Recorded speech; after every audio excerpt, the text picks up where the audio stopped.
Hello everyone, welcome to Online Help Guide. In this video, I'm gonna guide you through quick and easy step on how to unrestrict someone on Facebook Messenger. First of all, open the Facebook Messenger app. Then select the menu button on the top left.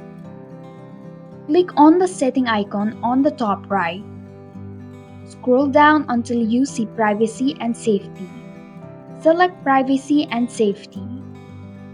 Click on the restricted accounts under Who can reach you. Select the person you want to unrestrict. Tap on Restrict option at the bottom. And that is how you can unrestrict someone on Facebook Messenger. Thank you for watching the online help guide. I hope this video was helpful. If it was, please hit the like button and comment if you have any question or feedback. Also, if you are new to our channel, please subscribe and hit the bell icon so that you don't miss our upcoming videos.